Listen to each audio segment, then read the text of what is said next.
প্রিয় বন্ধুরা, আজ আমি আপনাদের কাছে এমন একটি ভিডিও নিয়ে উপস্থিত হয়েছি, অথবা এমন কিছু কথা বলবো যেগুলো কখনো শোনা হয়নি বা বলা হয়নি।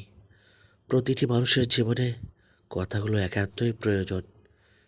যারা স্বামী স্ত্রী আছেন তাদের জন্য কথাগুলো অপরিহার্য। প্রিয় বন্ধুরা, একটা কথা খেয়াল রাখবেন, প্রতিটি স্বামী যেমন চান আমার প্রিয়তমা স্ত্রী যেন আমার মনের মতো হয়, তেমনিভাবে প্রতিটি স্ত্রীও চান আমার প্রাণপ্রিয় স্বামী যেন আমার মনের মতো হয়। আর স্বামী স্ত্রী যদি একে অপরের মনের মতো হয় তাহলে তাদের সুখের শেষ থাকে না।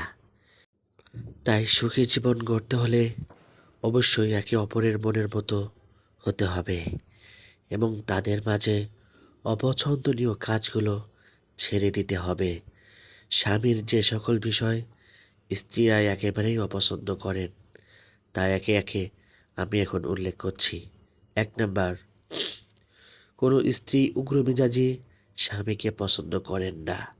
2, স্বামীর মুখে অন্য মেয়ের প্রশংসা কোনোভাবেই কোনো স্ত্রী মেনে নিতে পারেন না।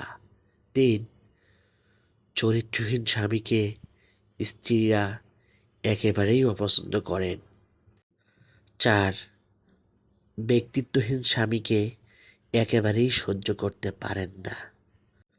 5, দায়িত্বহীন স্বামীকে কোনোভাবেই মেনে নিতে পারেন না এবং এমন স্বামীর সাথে সংসারও করতে চান না। প্রিয় বন্ধুরা, যে সকল স্ত্রী স্বামীদের কাছে একেবারেই অপছন্দনীয়, প্রতিটি স্ত্রী যেমন চান আমার স্বামী আমার মনের মতো হোক, তেমন প্রতিটি স্বামীও চান আমার স্ত্রী আমার মনের মতো হোক। যদি প্রিয়তমা স্ত্রী স্বামীর মনের মতো না হয় তাহলে তাদের সাংসারিক জীবনে নেমে আসে ভয়ঙ্কর দুঃখ দুর্দশা। প্রিয় বন্ধুরা, যে সকল স্ত্রী স্বামীর সামনে রাগ দেখিয়ে অতিমাত্রায় চিল্লাচিল্লি করে, এ জাতীয় নারীদেরকে স্বামীরা কোনোভাবেই সহ্য করতে পারে না। একজন স্ত্রীর জন্য এটি একটি নিকৃষ্ট স্বভাব বা মন্দ গুণ, যা পরিহার করা অপরিহার্য। এই বদ স্বভাব বা বদ মেজাজের কারণে হাজারো স্ত্রী তালাক হয়েছে, অগণিত নারী খুন হয়েছে।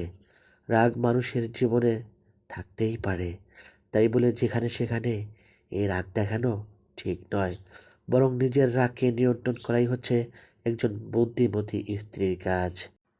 তাই স্বামী যদি কোনো কারণবশত রেগে যায় এবং উচ্চ আওয়াজে কথা বলে, তাহলে স্ত্রীর উচিত হলো ওই সময় তার কথার কোনো উত্তর না দিয়ে চুপ থাকা এবং ধৈর্যের সাথে নিজের রাগকে নিয়ন্ত্রণ করা।